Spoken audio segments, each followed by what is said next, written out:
നീലാംബരി രചന നീലാംബരി അവതരണം ഷാഹുൽ മലയിൽ editing Faisal C M Nooncheri. വൈകുന്നേരത്തോടെ എല്ലാവരും തിരക്കിലാണ്. മാധവി ആവണി ഓണത്തിനെടുത്ത അതേ വസ്ത്രം നോക്കി നിരാശയോടെ ഇരുന്നു. ആവണിക്ക് ആകെയുള്ള നിർമ്മല ഓണത്തിനെടുത്ത് കൊടുത്ത നേരിയ സാരിയാണ്. വേറൊന്നും തന്നെ ഇപ്പൊ കയ്യിലില്ല. ഉടുത്ത് തന്നെ വീണ്ടും ഉടുക്കണം. അവളുമാര് പുതിയ സെറ്റും മുണ്ടും വാങ്ങി, നമുക്ക് പഴയത്. എനിക്കത് വല്ലാത്ത ദേഷ്യം വരുന്ന ആവണി സഹിക്കുന്നില്ല. നമ്മുടെ ഒരു അവസ്ഥ നോക്കണേ. നീ കേട്ടില്ലേ രാവിലെ ആ ശ്രീപാർവതി പറഞ്ഞത് നമ്മൾ ആ നീലാംബരിയെ പോലെ ദരിദ്രവാസികളാണെന്ന്. അവളെങ്ങനെയുള്ളവളാണെന്ന് മമ്മിക്കെങ്ങനെ അറിയാം? എടി പെണ്ണെ, അവിടെ വിവാഹ നിശ്ചയം കഴിഞ്ഞിട്ട് കൈ കിടക്കുന്ന മോതിരം കണ്ടോ നീ? ഒരു വെള്ളി മോതിരം. അതാ ഞാൻ പറഞ്ഞു അവിടെ ആ മുറച്ചെറുക്കൻ അഷ്ടിക്ക് വകയില്ലാത്തവനാണെന്ന്. ഇനി വല്ല പ്ലാറ്റിനം റിംഗ് വല്ലതും ആണെങ്കിലോ? മാത്രമല്ല അവിടെ ദേഹത്തോണ്ട് കുറച്ച് ആഭരണങ്ങൾ. ചിരിപ്പിക്കാതെ കൊച്ചേ, തന്ത പോലും ഇല്ലാത്ത അവൾക്ക് ആര് വാങ്ങിക്കൊടുക്കാനാ പ്ലാറ്റിനം റിങ്? അന്ന് അവളുടെ കയ്യിലിരുന്ന ഫോൺ നീ കണ്ടില്ലല്ലോ, പഴയ ടോർച്ച് ഫോണ്. ആ ഫോണാ എല്ലാവരുടെയും മുമ്പിൽ ജാനെടുത്ത് ഉയർത്തി കാണിച്ച്. അപമാനം താങ്ങാൻ കഴിയാതെ ബോധം കെട്ട് വീണ അവള്. അതും അഭിനയമായിരുന്നോ എന്നെ സംശയം. ഉള്ള സാരിയും ചുറ്റി കുറെ മേക്കപ്പ് ഇട്ട് ഒരുങ്ങിയിറങ്ങിയ മാധവി നല്ലപോലെ എക്സ്പോസ് ചെയ്യുന്ന വിധത്തിൽ ഒരിക്കൽ കൂടി സാരി ചുറ്റി ആവണി. കുറച്ച് ആഭരണങ്ങൾ കൂടി ഉണ്ടായിരുന്നെങ്കിൽ കൊള്ളാമായിരുന്നെന്ന് തോന്നിപ്പോയി ഇരുവർക്കും. നീലയും കാവ്യയും സെറ്റും കൊണ്ടെടുത്ത് സെറ്റായി. കാവ്യ ആദ്യമായിട്ടാണ് സെറ്റും കൊണ്ടുകൊടുക്കുന്നത്. നീലാംബരിയാണ് അവൾ ഉടുക്കാൻ സഹായിച്ചത്. കുട്ടിക്ക് പിന്നെ ഈ സാരി ദാവണി എന്നൊക്കെ പറഞ്ഞാൽ ദേശീയ വേഷമാണല്ലോ. എടി, നടക്കുമ്പോൾ അഴിഞ്ഞു വീണാലോ? എനിക്ക് എന്തോ പോലെ. ഉടുപ്പിൽ ചെരുവിയ മുണ്ടിൽ വലിച്ചു പിടിച്ച് അഴിഞ്ഞു പോകുമോ എന്ന് ചെക്ക് ചെയ്യാണ് കാവ്യ. അയ്യോ, അപ്പൊ നീ അറിഞ്ഞില്ലേ? ഇടുപ്പിൽ ഒട്ടിച്ചു വെക്കുന്ന സെറ്റ് മുണ്ട് ഇറങ്ങിയിട്ടുണ്ട്. വൈകുന്നേരം പോയി വാങ്ങിയാലോ? നീല പറയുമ്പോൾ കാവ്യക്ക് ഏതാണ്ട് ഓർമ്മ വന്നുപോയി. എടി ഭൂതണ്ട കേട്ടോ. നീ ടീഷർട്ട് ഇട്ട കഥ എനിക്ക് ഓർമ്മയുണ്ട്. പ്രതികാരം ചെയ്യാണല്ലേ? കർമ്മ എന്നൊന്ന് കേട്ടിട്ടുണ്ടോ മോളെ കാവ്യ? നീ ടീഷർട്ടിന് കുറച്ചുകൂടി ഇറക്കം വേണമെന്ന് ഞാൻ പറഞ്ഞപ്പോ അന്ന് നീ എന്നോട് എന്താ പറഞ്ഞു? കണങ്കാല് വരെ ഇറക്കമുള്ള ടീഷർട്ട് ഇറങ്ങിയിട്ടുണ്ടെന്നല്ലേ? പാക, അത് വീട്ടാനുള്ളതാ. മുന്താണി കയ്യിലിട്ട് കറക്കി നില പറയുമ്പോൾ കാവ്യവൾ അടിമുടിയൊന്ന് നോക്കി. ഒരു രക്ഷയിലൂടെ നിന്നെ കാണാൻ. ശ്രീയമ്മയുടെ സെലക്ഷൻ സൂപ്പർ അല്ലേ? അല്ലെങ്കിൽ അധികം വർക്കൊന്നും ഇല്ലാതെ സിമ്പിൾ ആയിട്ടുള്ള ഡ്രസ്സാണ് എനിക്ക് ചേരുന്നത്. പിന്നെ അങ്ങനെയല്ലാതെ ഇത് പൂജയാ, പാർട്ടിയല്ല.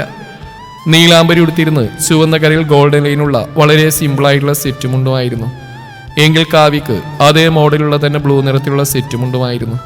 അതുകൊണ്ട് തന്നെ കാവ്യ ബ്ലൂ കളർ ബ്ലൗസും നീല റെഡ് കളർ ബ്ലൗസുമാണ് ധരിച്ചത്. പെട്ടെന്നാണ് ശ്രീ അവിടേക്ക് വേഗത്തിൽ കയറി വന്നത്. അതേ തരത്തിൽ തന്നെയുള്ള പച്ചക്കരയുള്ള സെറ്റും മുണ്ടും പച്ച ബ്ലൗസുമായിരുന്നു ശ്രീയും ധരിച്ചിരുന്നത്. ശ്രീക്ക് പുറകെ തന്നെ കനകവും നിർമ്മലയും രാധികയും അകത്തേക്ക് കയറി വന്നു. അവർ മൂന്നും ഒരേപോലുള്ള കസവ് സാരിയാണ് വേഷം. ശ്രീയുടെ കയ്യിൽ ഒത്തിരി ജ്വല്ലറി ബോക്സുകൾ കണ്ട നിലയും കാവ്യയും പരസ്പരം മുഖത്തോട് മുഖം നോക്കി. പിള്ളേരെ, രണ്ടാളും ഇതിട്ടേ. ഞാൻ ഇന്നലെ ഹോസ്പിറ്റലിൽ നിന്ന് തിരികെ വരുമ്പോൾ മാൻഷനിൽ പോയി എടുത്താ കൊള്ളാവോ? ആ ബോക്സുകൾ ഓരോന്നായി തുറന്ന് കട്ടിൽ നിരത്തി വെച്ചുകൊണ്ട് ശ്രീ പറയുമ്പോൾ നിലയും കാവ്യയും മുഖത്തോട് മുഖം നോക്കി കണ്ണും തള്ളി വായും തുറന്ന് നിന്നുപോയി. ഹെവി വർക്കഡ് ലക്ഷ്മി പെൻഡോട് കൂടിയ ലോങ് ആന്റിക് ഗോൾഡൻ മാലകളായിരുന്നു ആദ്യം അവരുടെ കണ്ണിലുടക്കിയത്. ഒപ്പം മറ്റു ബോക്സുകളിലായി 6 വളകളും 3 ജോഡി ജിമിക്കി കമ്മലുകളും ഉണ്ടായിരുന്നു. 3 മാലകളും വ്യത്യസ്ത മോഡലുള്ളതും ഓരോന്നും പച്ചയും ചുവപ്പും നീലയും കല്ലുകൾ പതിപ്പിച്ചതുമായിരുന്നു. നീലക്കല്ല് പതിപ്പിച്ച മാല കാവ്യക്ക് നേരെ നീട്ടിക്കൊണ്ട് ശ്രീ പറഞ്ഞു. വേഗം, സമയം പോകുന്നു, അമ്പലത്തിൽ പോകണ്ടേ? ഇതിട്ടേ കാവ്യ. ഞാൻ നമ്മുടെ ഡ്രസ്സിന്റെ കളർ നോക്കിയത് എടുത്തിട്ട് വന്ന്. നില, നിന്നോട് ഇനി പ്രത്യേകം പറയണോ? ആ റെഡ് നീ ഇട്ടോ. പിന്നെ നിന്റെ കഴുത്തി കിടക്കുന്ന പാലിക്കാമാല ഇതിന്റെ ഒപ്പം ചേരില്ല. അതഴിച്ച് ആ ബോക്സിൽ വെച്ചേക്ക്. ശ്രീ ഓരോന്ന് പറയുമ്പോഴും പിള്ളേർ അവാർഡ് പടം അഭിനയിച്ചു കഴിഞ്ഞിരുന്നില്ല. ആ മുറിയുടെ അടുത്തുകൂടി നടന്നുപോയ മാധവി കട്ടിലിൽ എന്തോ തിളങ്ങുന്നതുകൊണ്ട് ചാടി മുറിയിൽ കയറി. കട്ടിലിൽ നിരത്തി വെച്ചിരിക്കുന്ന ആഭരണങ്ങൾ കണ്ട് അവരുടെ കണ്ണ് മഞ്ഞളിച്ചു. അതിൽ ചുമന്ന കല്ല് പതിപ്പിച്ച മാല ആർത്തിയോട് അവർ കയ്യിലെടുത്തു. കനക ഓടി വന്നത് പിടിച്ചു വാങ്ങിയിരുന്നു. പിടിച്ചു വാങ്ങിയ ശേഷമാണ് താൻ ചെയ്ത ഏകദേശം മാധവിയുടെ പ്രവൃത്തി തന്നെയാണല്ലോ എന്ന ബോധം കനകത്തിനുണ്ടായത്. അതുകൊണ്ട് തന്നെയാണ് ഒരു ചിരിയൊക്കെ ഫിറ്റ് ചെയ്ത് മാധവിയോട് ആവണി ഇവിടെ എന്നുള്ള ചോദ്യം ചോദിച്ച കനകം. അല്ല, മാധവി നേരത്തെ തന്നെ റെഡിയായോ? ആവണി ഇവിടെ കണ്ടില്ലല്ലോ. തന്റെ മകളിവിടെ വന്നാൽ ചിലപ്പോൾ ഈ കാണുന്ന മാലകളിൽ ഒരെണ്ണം അവൾക്ക് അണിയാൻ കിട്ടുമെന്ന് കരുതി. ഞാൻ അവൾ വിളിച്ചിട്ട് ഇപ്പൊ വരാട്ടോ എന്നും പറഞ്ഞ് അവർ പുറത്തേക്ക് ഓടി. ചാദിച്ചോ ഭഗവതി, പിള്ളേരെ വേഗം എടുത്ത് ഇട്ടോ. അതും പറഞ്ഞ് കനകം ധൃതിയിൽ തന്നെ മാലകളെടുത്ത് നിലയുടെയും കാവ്യയുടെയും കയ്യിൽ കൊടുത്തു. ശ്രീയമ്മ, ഞങ്ങൾക്കിത് വേണ്ടാന്നായിരിക്കും. മിണ്ടി പോരുത് രണ്ടും. പറയുന്ന അങ്ങോട്ട് കേട്ടോളണം. കേൾക്കാൻ വൈകി ശ്രീയമ്മ എന്ന് പറഞ്ഞ് ഇങ്ങോട്ട് വന്നാലുണ്ടല്ലോ. ഹലോ ലേഡീസ്, എന്താണ് ഇവിടെ ഒരു ചർച്ച? നോക്കുമ്പോൾ കിരണാണ്. ഒരു നീല ഷർട്ടും നീലക്കര മുണ്ടുമാണ് വേഷം. കിരണിനെ കണ്ടതും കാവ്യയുടെ കണ്ണുകൾ മിഴിഞ്ഞു വന്നു. ഈശ്വര, മാച്ചിങ് ആണല്ലോ. ആരെങ്കിലും തെറ്റിദ്ധരിക്കോ ആവോ? അങ്ങനെ ഓർത്തുകൊണ്ട് അവൾ നീലാംബരിയെ നോക്കിയതും അവൾ കഷ്ടപ്പെട്ട് ചിരി കടിച്ചമർത്തുകയാണ്. ആഹാ, ഞാനും കാവ്യയും മാച്ചിങ് ആണല്ലോ. നിനക്ക് വേറെ കളറൊന്നും കിട്ടിയില്ലേടി? കിരൺ ചോദിക്കുമ്പോൾ കാവ്യ ഒന്ന് പരിങ്ങി. ശ്രീയമ്മയാ എനിക്ക് സെറ്റ് കൊണ്ട് വാങ്ങി തന്നു. അല്ല, ഞാൻ മനഃപൂർവ്വം ബ്ലൂ ഇട്ടതെന്നല്ല, സത്യം. കാവ്യ എന്തോ വലിയ കുറ്റം ചെയ്ത കുട്ടികളെ പോലെ നിൽക്കുകയാണ്. അപ്പോഴുള്ള ശ്രീയുടെ മുഖത്തൊരു കള്ളച്ചിരി നില ശ്രദ്ധിക്കുന്നുണ്ടായിരുന്നു. രാധികയുടെ കയ്യിലിരുന്ന മുല്ലപ്പൂമാലിൽ നിന്ന് ഒരെണ്ണം എടുത്ത് കിരൺ കയ്യിൽ ചുറ്റി ആഞ്ഞു മണത്തു. ഡാ ചെക്ക, അത് ഞങ്ങൾക്ക് തലയിൽ ചൂടാനുള്ളതാ, നശിപ്പിക്കാതെ അവിടെ വെച്ചേ. നീ ഒരു കാര്യം ചെയ്യ്, ഈ പിള്ളേർക്ക് ഈ മാലയും കമ്പലും വളയൊക്കെ ഇടാൻ ഹെൽപ്പ് ചെയ്യും. രണ്ടിനും വല്ലാത്ത മടിയാ. മുല്ലപ്പൂ സ്വയം തലയിൽ ചൂടുന്നതിനോടൊപ്പം ശ്രീ പറയുമ്പോൾ നില വീണ്ടും തടസ്സം പറഞ്ഞു. അതുകൊണ്ടല്ല ശ്രീയമ്മ, എങ്ങാനും ഞങ്ങളുടെ കയ്യിൽ നിന്ന് കളഞ്ഞു പോയാലെന്ന് പേടിച്ചിട്ട് ഞാൻ വേണ്ടെന്ന് പറഞ്ഞു. നില പറഞ്ഞു. കൊണ്ടുകളയാൻ നിങ്ങളെന്താ കുട്ടികളാണോ? കളയാണെങ്കിൽ കളയട്ടെ, നമ്മൾ പുറത്തെങ്ങും പോകുന്നില്ലല്ലോ. കളഞ്ഞാൽ അത് ഇവിടെ തന്നെ കാണും. റെഡ് മാല നിലയുടെ കഴുത്തിലൂടെ ഇട്ട് അതിന്റെ ത്രെഡ് ടൈറ്റായി കൊണ്ട് കിരൺ പറയുമ്പോൾ വാതിൽക്കലെത്തിയവരെ കാണാതെ കനകം പറഞ്ഞു തുടങ്ങി.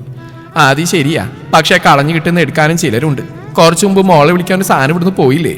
കനകം, നീ ഒന്ന് വാടച്ചേ, അവൾ ഞാൻ കേട്ട എന്ത് കരുതും?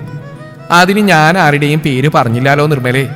തടസ്സം പിടിച്ചു വന്ന നിർമ്മലയെ കനകൻ തടഞ്ഞു. പേര് പറയുന്നത് എന്തിനാ? ഇവിടുന്ന് മോളെ വിളിക്കാൻ പോയത് ആ മാധവി ചേച്ചിയല്ലേ? രാധിക പറഞ്ഞു കഴിഞ്ഞില്ല. വാതിൽക്കൽ ദേഷ്യത്തോടെ നിൽക്കുന്ന മാധവിയെയും ഒപ്പം നിൽക്കുന്ന ആവണിയെയും കണ്ട് എല്ലാവരും ഒരു നിമിഷം നിശബ്ദമായി. കിരൺ നിലയെയും കാവ്യയും നിർബന്ധിച്ച ആഭരണങ്ങൾ അണിക്കുന്ന കണ്ട ആവണിക്ക് തല പെരുത്ത് കയറി തുടങ്ങിയിരുന്നു. ആവണിയുടെ സാരി ചുറ്റിൽ നിർമ്മലക്ക് അതൊക്കെ രസിച്ചിരുന്നില്ല. അവരത് കണ്ട് മുഖം ചുളിച്ചു. ക്ഷേത്രത്തിൽ നിൽക്കുമ്പോഴും തൊഴാൻ വന്ന ആൾക്കാരുടെയൊക്കെ കണ്ണുകൾ അതിസുന്ദരിയായ നീലാംബരിയിൽ ഉടക്കി നിൽക്കുന്നത് തറവാട്ടിലുള്ളവർ ശ്രദ്ധിക്കുന്നുണ്ടായിരുന്നു. ശ്രീ, നീലാംബരിയെ കാണാൻ വല്ലാത്തൊരു ഭംഗിയല്ലേ? കുട്ടിക്ക് ആരുടെയും കണ്ണിട്ടായിരിക്കട്ടെ. നിർമ്മല പറയുമ്പോൾ നാവിൻ തുമ്പോളം എത്തിയതാണ് ഇവളെന്റെ ഉണ്ണിക്കുട്ടന്റെയാണ് നിർമ്മലാമയെന്ന് പറയാൻ. പക്ഷെ എന്തോ സമയമായിട്ടില്ല എന്നൊരു തോന്നലുണ്ടായി ശ്രീയിൽ. ഹോമത്തിന്റെ ഒരുക്കങ്ങളുള്ളതുകൊണ്ട് തന്നെ രാധികയും ശ്രീയും തിരികെ വീട്ടിലേക്ക് എത്തുമ്പോൾ പൂ പൊട്ടിക്കാനും മറ്റും കൂടാമെന്ന് പറഞ്ഞ് നിലയും കാവ്യയും കിരണും അവർക്കൊപ്പം തറവാട്ടിലേക്ക് വന്നു. അപ്പോഴേക്കും സന്ധ്യ കഴിഞ്ഞിരുന്നു. ബാക്കിയുള്ളവർ അമ്പലത്തിലെ പൂജ കഴിയും വരെ അവിടെ തങ്ങി. എല്ലാവരുടെയും കയ്യിൽ നിന്ന് ഇലച്ചീന്തിലെ കളപ്പം പൂജാമുറിയിൽ കൊണ്ടുപോയി വെക്കാൻ നീലാംബരി ഏൽപ്പിച്ചു ശ്രീ പാർവതി. ശേഷം എല്ലാവരും ഗാർഡനിലേക്ക് ഇറങ്ങി. നന്ദിയാർവട്ടവും തുളസിയും ഒക്കെ ശേഖരിക്കാൻ തുടങ്ങി. നീളം വരാന്തയിലൂടെ കിഴക്ക് ഭാഗത്തെ പൂജാമുറിയിലേക്ക് നടക്കുമ്പോൾ നിലയുടെ കയ്യിൽ ആരോ പിടിച്ചു വലിച്ചുകൊണ്ട് വലിയൊരു തൂണിന്റെ മറവിലേക്ക് ചാരി നിർത്തി. ഒരു ഞെട്ടലോടെ തുറച്ചു നോക്കിയതും മുന്നിൽ നിൽക്കുന്നവനെ കണ്ട് നിലയുടെ കണ്ണ് മിഴിഞ്ഞുപോയി. ചുമന്ന കരയുള്ള മുണ്ടും ചുമന്ന ഷർട്ടുമാണ് വേഷം. ഷർട്ടിന്റെ സ്ലീവ് മുകളിലേക്ക് മടക്കി വെച്ചുകൊണ്ട് ജാൻ അവളെയും നോക്കി. അവന്റെ മുടിയിൽ അപ്പടി നനവാണ്.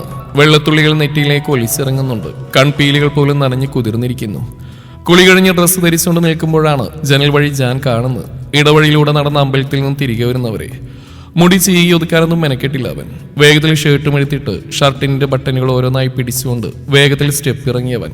നിവർന്നു കിടക്കുന്ന ഇരു കൈയിലെയും ഷർട്ടിന്റെ സ്ലീവുകൾ തിടുക്കത്തിൽ മടക്കി വെച്ചുകൊണ്ട് നനഞ്ഞു കുതിർന്ന പീരിക്കണ്ണുകൾ കൊണ്ട് തന്നെ ഒഴിയുന്നവനെ നീലാംബരിയും കണ്ണെടുക്കാതെ നോക്കി നിന്നുപോയി. മുന്നിൽ കാണുന്ന പുരുഷ രൂപത്തിൽ അവൾ അത്രമേൽ അടിമപ്പെട്ടു പോയിരുന്നു. നീലാംബരി എന്ന പെണ്ണിനെ ഒരു മായിക ലോകത്തേക്ക് എത്തിക്കാൻ മാത്രം ഭംഗി ആ സമയം അവനിൽ അവൾ കണ്ടു. അവളുടെ കയ്യിലെ ഇലച്ചീന്തിൽ നിന്ന് അല്പം ചന്ദനം മോതിരവിരലാൽ തൊട്ടെടുത്ത് സ്വയം നെറ്റിയിൽ ചാർത്തിയ ശേഷം അവളുടെ ഇരുവശത്തുമായി തൂണിൽ കയ്യൂന്നി നിന്നുകൊണ്ട് അവളുടെ കണ്ണുകളിലേക്ക് നോക്കിയവൻ. അവളുടെ കഴുത്തിലും കാതിലുമൊക്കെ അണിഞ്ഞിരിക്കുന്ന വലിയ കമ്മലും മാലയും തന്റെ മമ്മയുടെ സംഭാവനയാവുമെന്ന് അവൻ ഊഹിച്ചു. മുടി മൊത്തത്തിൽ മെടഞ്ഞിട്ട് നിറയെ മുല്ലപ്പൂവ് ചൂടിയിട്ടുണ്ട് അവൾ. സെറ്റും മുണ്ടും അവളുടെ വടിവത്തം എനിക്ക് കൂടുതൽ എടുപ്പ് നൽകി. ഈ വേഷത്തിൽ അവളെ കാണാൻ അതീവ സുന്ദരിയായിരിക്കുന്നെന്ന് അവന് തോന്നി. You are trapped, Nila. If you want to escape, convince me. If you can't, consider me. നീലാംബരിയുടെ കണ്ണുകളിലേക്ക് നോക്കി അവനത് പറയുമ്പോൾ നിലയൊന്ന് മിനീരിറക്കിപ്പോയി. ഇനി എന്തു പറഞ്ഞ് കൺവീൻസ് ചെയ്തിട്ടാണ് ഇവിടെ നിന്ന് എസ്കേപ്പ് ആവുക? ഓരോ പ്രാവശ്യം ജാന്റെ മുന്നിൽ അകപ്പെടുമ്പോഴും എന്തെങ്കിലും പറഞ്ഞ് ശ്രദ്ധിക്കാൻ നോക്കും അവൾ. അതിൽ ജാൻ വീണുപോകും. പക്ഷെ ഇതിനോടകം ജാൻ സാറ് തന്നെ മനസ്സിലാക്കി കഴിഞ്ഞു എന്നവൾക്ക് മനസ്സിലായി. ഞാൻ ശ്രീയമ്മ പൂക്കൾ അവിടെ പൂജ അല്ല ഹോമം. വിക്കി വിക്കി ഓരോന്ന് പറയുമ്പോഴും എന്താണ് പറയേണ്ടതെന്നുള്ളത് വീണ്ടും വിചാരം പോലും നഷ്ടമായിരുന്നു അവൾക്ക്. നെക്സ്റ്റ് യാ പറയുന്നില്ല. ഞാൻ പോയിക്കോട്ടെ. You can't because you accepted my challenge. Accepted, right? Jan sir ഞാൻ സ്റ്റോപ്പ്. എന്താ വിളിച്ചത്? കേട്ടില്ല. അവൻ വീടുന്ന ലക്ഷണമില്ല. ഒന്ന് പോയേ പ്ലീസ്, ഒട്ടും ചേരുന്നില്ല കേട്ടോ. ഇരു കൈകളും പുറകിൽ കെട്ടി തൂണിലേക്ക് ചാരിന്ന് ചിണുങ്ങിക്കൊണ്ട് അവൾ പറഞ്ഞു. എന്ത്? ഇയാൾക്ക് ഈ സ്വഭാവം കണ്ടാ പറയില്ല ഇത്രയും കുറുമ്പുള്ളിലുണ്ടെന്ന്. ഇതൊക്കെ എവിടെ ഒളിപ്പിച്ചു വെച്ചിരിക്കുകയായിരുന്നു? അവനൊന്ന് ചിരിച്ചു. ഓരോന്ന് പറഞ്ഞ് വീണ്ടും തന്നെ ശ്രദ്ധ തിരിപ്പിക്കാൻ നോക്കിയാണ് പെണ്ണ്. അങ്ങോട്ട് ഏൽക്കുന്നില്ലല്ലോ നില. എന്തു പറഞ്ഞാലും നീ ഇന്ന് ഇവിടുന്ന് പോയില്ല. കണ്ടല്ലോ എന്റെ കോസ്റ്റ്യൂം. സോ മോള് മര്യാദക്ക് മുഖത്ത് നോക്കി അങ്ങ് വിളിച്ചേ, ഞാനൊന്ന് കേൾക്കട്ടെ. മുഖം കുനിച്ചുകൊണ്ട് അവളും ചിരിച്ചു. പിന്നെ മെല്ലെ മിഴികൾ ഉയർത്തി അവനെ നോക്കി. തന്റെ മനസ്സിനെ നീറിപ്പോക്കുന്ന ഒത്തിരി കാര്യങ്ങൾ പറയാനുണ്ട്, ചോദിക്കാനുണ്ട്, കേൾക്കാനുണ്ട്. തന്റെ മുന്നിൽ രണ്ടും കൽപ്പിച്ച് നിൽക്കുന്നവനെ അവൾ കണ്ണുകൾ കൊണ്ടൊന്നൊഴിഞ്ഞ്. തന്റെ നാവ് ചലിപ്പിക്കാൻ കഴിയാത്തത്ര തളർന്നു പോയിരിക്കുന്നെന്ന് അവൾക്ക് തോന്നിപ്പോയി. ഒരു വാക്ക് പോലും പുറത്തു വരുമെന്ന് തോന്നുന്നില്ല. മനസ്സിലൊരു കടലോളം കാര്യങ്ങൾ ഇരമ്പുന്നുണ്ട്. പക്ഷെ ഇപ്പോൾ പറയാൻ കഴിയില്ല. കാരണം കണ്ണഞ്ചിപ്പിക്കുന്ന പോലെ മുന്നിൽ വന്ന് നിന്ന് തിളങ്ങിയാണ് തന്റെ പ്രാണൻ. അത്രമേൽ വശ്യഭംഗിയാർന്ന പുരുഷരൂപം. നോട്ടം കൊണ്ടുപോലും തന്നെ അടിമയാക്കിയാണെന്ന് അവൾക്ക് തോന്നി. ജയ് ശിവനാഥ് മേനോൻ എന്ന ജാൻ തന്റെ മാത്രം ഉണ്ണിയേട്ടനായി മാറി മുന്നിൽ നിൽക്കുന്നതായി അവൾക്ക് തോന്നിപ്പോയി. ഇരു കൈകളും പുറകിൽ ചേർത്ത് തൂണിൽ ചാരി നിന്ന് തന്നെ അടിമുടി നോക്കുന്ന പെണ്ണിന്റെ കണ്ണിൽ വിശ്വസിക്കാൻ കഴിയാത്തതെന്തോ കണ്ടൊരു ഭാവവും അതിനോടൊപ്പം ആ കണ്ണുകളിൽ മറ്റെന്തോ കൂടി ഉള്ളതുപോലെ അവന് തോന്നി. ഇങ്ങനെ നോക്കുന്നില്ല, നിന്റെ ഉണ്ണിയേട്ടനാവാൻ ഇനി എന്തെങ്കിലും കൂടി ആഡ് ചെയ്യാനുണ്ടോ ഈ കോസ്റ്റ്യൂമിൽ? അവളാകെ വല്ലാതെയായി. കുറെ നിമിഷങ്ങൾ താൻ സ്വയം മതിമറന്നു പോയത് അവൻ തിരിച്ചറിഞ്ഞിരിക്കുന്നു. നാണത്താൽ താഴ്ന്നു പോയ അവളുടെ മുഖം ചൂണ്ടുവിരൽ കൊണ്ട് താടിത്തുമ്പിൽ തൊട്ട് ഉയർത്തി അവൻ. ഇനിയും പിടിച്ചിരിക്കാൻ കഴിയില്ലെന്ന് തോന്നിയവൾക്ക് അവന്റെ മട്ടും പാവൊന്നും ശരിയല്ല. വെറുതെ പോലും ഉണ്ണിയേട്ടാ എന്ന് വിളിച്ചൊരു പ്രതീക്ഷ കൊടുത്തിട്ട് ഓടി ഒളിക്കാൻ ഇനിയും തനിക്ക് കഴിയില്ല. പറയണം, മനസ്സിലുള്ളത് മുഴുവൻ പറയണം. ജാൻ സർ, എനിക്ക് സംസാരിക്കണം. പെട്ടെന്ന് അവൾ പറഞ്ഞു. വേണ്ട എന്ന പോലെ അവൻ വിലങ്ങനെ തലയാട്ടി. സത്യം ഞാൻ പറയുന്നത്, എനിക്ക് സംസാരിക്കണം. ഒരുപാട് കാര്യങ്ങൾ എനിക്ക് ചോദിക്കാനും പറയാനും ഉണ്ട്. അപ്പോഴും കേൾക്കേണ്ട എന്ന പോലെ അവൻ വിലങ്ങനെ തലയാട്ടിക്കൊണ്ടിരുന്നു. Please sir. അവൾ പറഞ്ഞു കഴിഞ്ഞില്ല. അവന്റെ ചൂണ്ടുവിരൽ അവളുടെ ചുണ്ടിൽ അമർന്നിരുന്നു. മുഖം കുനിച്ച് അവളുടെ കാതിൽ ചുണ്ട് ചേർത്ത് പതിയെ പറഞ്ഞവൻ. നിന്റെ നാവിൽ നിന്ന് ഞാൻ കേൾക്കാൻ കുതിച്ചത് ഞാനിപ്പോൾ നിന്നെ കൊണ്ട് വിളിപ്പിക്കാൻ പോവാണെന്നില്ല. Without your permission. അത് കഴിഞ്ഞിട്ടാവാം മറ്റെന്തും. ഒന്ന് നിർത്തിക്കൊണ്ട് അവൾ തന്നെ നോക്കിയവൻ. ആദ്യമായി ഞാൻ നിന്നെ കണ്ടത് ഓർക്കുന്നുണ്ടോന്നില്ല? അന്ന് ഓഫീസിൽ വെച്ച് ഞാൻ നിന്റെ ഇത്രയും അടുത്ത് വന്നു നിന്ന് ഓർക്കുന്നുണ്ടോ? അന്ന് മുതൽ ഈ നിമിഷം വരെ എന്നെ കൊതിപ്പിച്ചു ഒന്നുണ്ട് നിന്നിൽ. അത് ഞാനിങ്ങ് കടിച്ചെടുക്കാൻ പോവാ. ചുണ്ടുകളിൽ നോക്കി പറയുമ്പോൾ അവന്റെ നോട്ടം ഉടക്കി നിന്ന അത്രയും അവളുടെ കീഴ്ചുണ്ടിലെ വലത്തെ മറിയിലായിരുന്നു. പുറകിൽ കെട്ടി അവളുടെ കൈകളിൽ നിലച്ചീന്ന് നിലത്തേക്ക് വീഴുകയും പെട്ടെന്ന് ആ കൈകൾ അവന്റെ നെഞ്ചിലമർന്നുകൊണ്ട് പ്രതിരോധം തീർക്കുമ്പോൾ വേണ്ട എന്ന് അവൾ പറയാതെ പറയുകയായിരുന്നു. അപ്പോഴേക്കും ചുണ്ടിൽ പതിക്കുന്ന അവന്റെ ചുടുശ്വാസത്തിനൊപ്പം അവളുടെ നഗ്നമായ ഇടുപ്പിൽ അവന്റെ വലത് കൈ വെല്ലുകളിലെ തണുപ്പ് അരിച്ചിറങ്ങിയതുമറിയെ പൊള്ളിപ്പിടഞ്ഞു പോയി അവൾ. അവന്റെ ഏത് സ്പർശം ആദ്യം തഴയണമെന്നറിയാനെന്ന വണ്ണം അവൾ കാത്തിരുന്നു. ആദ്യം അതൊന്ന് അറിഞ്ഞു നോക്കട്ടെ എന്ന പോലെ അവന്റെ ഇടത് കൈ പുറകിലൂടെ സഞ്ചരിച്ചുകൊണ്ട് പുറംകഴുത്തിൽ മുറുകുന്നതിനൊപ്പം ഇടുപ്പിൽ പിടിച്ച കൈയാൽ അവളെ സ്വന്തം ദേഹത്തേക്ക് ചേർത്ത് അമർത്തി കഴിഞ്ഞിരുന്നു അവൻ. അവളുടെ ചുണ്ടിലെ മറികിനായി പല്ലുകൾ ആഴ്ത്തി 2-3 വട്ടം ഒന്ന് കടിച്ചു വിട്ടുകൊണ്ട് നാവിനാലൊന്ന് തഴുകിയതും അവളൊന്ന് പിടഞ്ഞു. തന്റെ ചലനങ്ങൾക്കനുസരിച്ച് മുഖം തരാതെ വെട്ടിച്ചു മാറ്റിക്കൊണ്ട് പിടയുന്നവളെ തൂണിലേക്ക് ചായച്ചു നിർത്തിക്കൊണ്ട് അവളിലേക്ക് അമർന്നു അവൻ. വലതു കൈ ഉയർത്തി ഇരുകാവിനെയും ചേർത്ത് വേദനിപ്പിക്കാതെ പിടിച്ചു വെക്കുമ്പോൾ വിടർന്നു വന്ന അവളുടെ കീഴ്ചുണ്ടിനെ തന്റെ വായ്ക്കുള്ളിലാക്കി മെല്ലെയൊന്ന് നുണഞ്ഞു അവൻ. കീഴ്ചുണ്ടിനെ നുണഞ്ഞുകൊണ്ട് തന്നെ വലതു കൈ ഒരിക്കൽ കൂടി അവളുടെ ഇടുപ്പിലേക്ക് അരിച്ചിറങ്ങുമ്പോൾ അവളിൽ നിന്ന് ഉയർന്നു കേട്ട ചെറുമൂളിൽ അവൻ മുഖമുയർത്തിയെന്ന് നോക്കി. ഇത്രയും നാൾ അവളിൽ താൻ കാണാൻ കൊതിച്ച, തന്നെ കൊതിപ്പിച്ച അവളുടെ ആ ഭാവം ഒരിക്കൽ കൂടി അവളുടെ മുഖത്ത് കണ്ടതും അന്ന് ഓഫീസ് റൂമിൽ വെച്ച് ഇടിമുഴക്കം ഭയന്ന് തന്റെ നഗ്നമായ മാറിൽ മുഖം പൂഴ്ത്തി അവൾ ചുറ്റിപ്പിടിച്ച് അവൻ ഓർത്തുപോയി. അന്ന് തന്നെ മാറിൽ നിന്ന് മുഖമുയർത്തി നോക്കിയവളിൽ താൻ കണ്ട മയങ്ങിയ കണ്ണുകൾ, തന്നെ കൊല്ലുന്ന പെണ്ണിന്റെ ആ ഭാവം, ഓരോ രാത്രിയിലും തന്റെ ഉറക്കം കെടുത്തിയതും പിന്നീടുള്ള ദിവസങ്ങളിൽ ആ നോട്ടം തനിക്കൊരു തലവേദനയായതൊക്കെ അവൻ ഓർത്തുപോയി. കാറ്റുപോലെ വിളിച്ചുകൊണ്ട് തന്നിലെ വന്യത അടക്കി പിടിച്ചുകൊണ്ട് തന്നെ അവളുടെ കഴുത്തിലേക്ക് മുഖം പൂഴ്ത്തി അവിടെയൊന്ന് കടിച്ച് നുണഞ്ഞു പോയി അവൻ. അവന്റെ മുന്നിലെ നീർത്തുള്ളികൾ കവിളിൽ കുളിര് പടർത്തുന്നതിലുപരി അവന്റെ നാവും ചുണ്ടും ആഴത്തിൽ പകർന്നു നൽകുന്ന അനുഭൂതിയിൽ അവന്റെ മുടിയിൽ കോർത്തു വിളിച്ച് പിടഞ്ഞുകൊണ്ടെന്ന് വിളിച്ചുപോയി അവൾ. ഉണ്ണിയേട്ടാ. മുഖമുയർത്തി നോക്കിപ്പോയി അവൻ. ഒരിക്കൽ കൂടി അവളെ വിളിക്കരുത്, ഇനിയും വിളിക്കുന്നില്ല, ഇനിയും കേൾക്കണം. വികാര തീവ്ര തീർത്ത കിതപ്പോടെ കാറ്റുപോലെ അവൻ പറഞ്ഞു. ഉണ്ണിയേട്ട, എനിക്ക് ഉണ്ണിയേട്ടിന് ഒത്തിരി. പറഞ്ഞു കഴിയുന്നതിന് മുമ്പ് തന്നെ അവളുടെ ചുണ്ടുകൾ മുഴുവനായും അവന്റെ വായ്ക്കുള്ളിലാക്കി നുണഞ്ഞു തുടങ്ങിയിരുന്ന അവൻ. നില, എവിടെയാ നീ? കാവ്യാണ് നിലയെ കാണാതായപ്പോൾ വിളിക്കുന്നതാണ്. നീളൻ വരാന്തയിൽ അപ്പോഴും ലൈറ്റ് ഇട്ടിരുന്നില്ല. അതുകൊണ്ട് തന്നെ ചെറിയ ഇരുളാണ്. ഒരു വലിയ തൂണിന്റെ മറവിലാണ് തങ്ങളെങ്കിലും അടുത്തേക്ക് വന്നാൽ തന്റെ വെളുത്ത വസ്ത്രം കാവ്യ തിരിച്ചറിയുമെന്ന് നിലക്കറിയാം. അപ്പോഴും വിടാൻ പാവമില്ലാതെ അവളുടെ ചുണ്ടുകൾ മൊത്തമായി കടിച്ചു നുണയുകയാണ് അവൻ. ശ്വാസം വിലങ്ങുമ്പോഴും അവളുടെ നാവിനെ രുചിച്ചു നോക്കാനും കടിച്ചു നുണയാനും അവനിൽ ഭ്രാന്തമായ ഒരു ആവേശമായിരുന്നു അപ്പോൾ. ആ അനുഭൂതിയിൽ പൊളയുമ്പോഴും നിലയുടെ തലച്ചോറിനെ കാവ്യയുടെ ശബ്ദം ഭയപ്പെടുത്തി. നില, ശ്രീയമ്മ, നില അവിടെ നിൽപ്പുണ്ടോ? അവള് പൂജാമുറിയിലുണ്ട് കാവ്യ, പോയി വിളിച്ചിട്ട് വാ. ശ്രീ പറയുന്നു, കാവ്യ പറയുന്ന എല്ലാവരും കേൾക്കുന്നുണ്ട്. പക്ഷെ അവനതൊന്നും പ്രശ്നമില്ല. അവൾ മുഴുവൻ ശക്തിയിലൊന്ന് കുതിരി നോക്കി. ഇല്ല, വീടുന്ന ലക്ഷണമില്ല. ഇരുകൈകൾ കൊണ്ട് അവന്റെ ഷർട്ടിൽ ചുറ്റിപ്പിടിച്ചുകൊണ്ടൊന്ന് ഉയർന്നു പൊങ്ങി അവൾ. അപ്പോഴും വലത് കൈ ഇടുപ്പിലൂടെ ചുറ്റി അവൻ അവളെ കൂടുതൽ വരിഞ്ഞു മുറുക്കി. ശ്വാസം കിട്ടാതെ മരിക്കുമെന്ന് തോന്നിയ നിമിഷം അവന്റെ ചുണ്ടിന്റെ ഓരം ചേർന്ന് അവൾ പല്ലുകൾ ആഴ്ത്തി. എവിടെ? അതുപോലും ചെക്കിന് ലഹരിയാണ്. ഒന്ന് കുറുകിക്കൊണ്ട് അവൻ ആവേശത്തോടെ നുണഞ്ഞു. ദേഹം വിറച്ചുകൊണ്ട് തളരുന്നവൾ അറിഞ്ഞു. കണ്ണുകൾ നിറഞ്ഞൊഴുകി. അവൾ തളരുന്നറിയെ അവൻ പിടഞ്ഞുകൊണ്ട് അവളെ ചേർത്ത് പിടിച്ചു. ഏയ് നില. ശ്വാസം ആഞ്ഞു വലിച്ചുകൊണ്ട് നിന്ന് കിതച്ചു ഇരുവരും. പ്രാണന് വേണ്ടി പിടയുകയാണ് താനെന്ന് അവൾക്ക് തോന്നിപ്പോയി. ജീവൻ തിരികെ കിട്ടിയ നിമിഷം കലങ്ങിച്ചു വന്ന കണ്ണുകൾ കൂർപ്പിച്ച് അവളൊന്ന് നോക്കിപ്പോയി അവനെ. കിട്ടിയ അവസരത്തിൽ എനിക്ക് നിങ്ങളെ ഇഷ്ടമാണെന്ന് പറയാൻ തുടങ്ങിയതാ. അത് മനസ്സിലാക്കി തന്റെ നീക്കങ്ങളെ തടഞ്ഞുകൊണ്ട് കൊല്ലാൻ നോക്കി ദുഷ്ടൻ. കിതക്കുമ്പോഴും അവനൊന്ന് ചിരിച്ചുപോയി. പറയാൻ സമ്മതിക്കില്ലെന്ന് ഞാൻ പറഞ്ഞതല്ലേന്നില്ല നിന്നോട്. പിന്നെന്തിനാ അങ്ങനെ ഒരു സാഹസത്തിന് നീ മുതിർന്ന്? ഞാൻ പറഞ്ഞില്ലേ നിന്റെ മനസ്സിൽ എന്നോടുള്ള ഫീലിങ്സ് എന്താണെന്ന് പറയാൻ ഒരു അവസരം ഞാൻ തരാമെന്ന്. പക്ഷേ അതിനുള്ള സമയം ആയിട്ടില്ല മോളെ നീലാംബരി. അപ്പോഴേയും കാവ്യ വരെ കണ്ടുപിടിച്ചിരുന്നു. നീ ഇവിടെ നിൽക്കുകയാണോ? നിങ്ങൾ രണ്ടാളെന്താ ഈ ഇരുട്ടില്? ഞാൻ പറയാം, ട്രാക്കുള പിന്നെ ഇരുട്ടിലായ എവിടെ നിൽക്കുക? ആളിന് പണ്ടേ വിളിച്ച ഇഷ്ടമല്ല. ഇരുട്ടും കാർമേഘം ഇടിയും മിന്നലും മഴയ്ക്കാ ഇഷ്ടം. അതാ ഞാൻ നിന്റെ ജാനിനെ ട്രാക്കുള എന്ന് വിളിക്കുന്നു. ഇനി വല്ല അറിയണം നിനക്ക്? കാവ്യ ഞെട്ടിത്തെരിച്ചു പോയി. സാധാരണ ജാൻ കാണാതെയാണ് നിലയുടെ വായിൽ നിന്നും ഇങ്ങനെ ഓരോന്ന് വീഴാറുള്ളത്.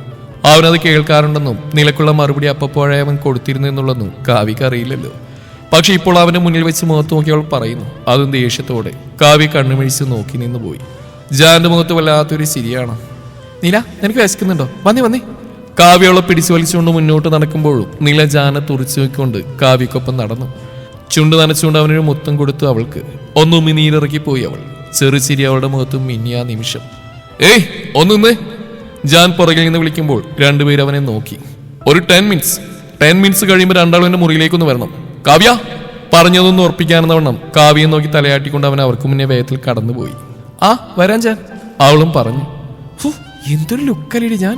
ഈ ഡ്രസ്സ് കൂടിയായപ്പോ പിന്നെ പറയാൻ വാക്കുകളില്ല. നീ ഭയങ്കര ലക്കിയാണ് നില. അതിന് നിലയൊന്ന് ചിരിച്ചതേ ഉള്ളൂ. ആണോ അറിയില്ല.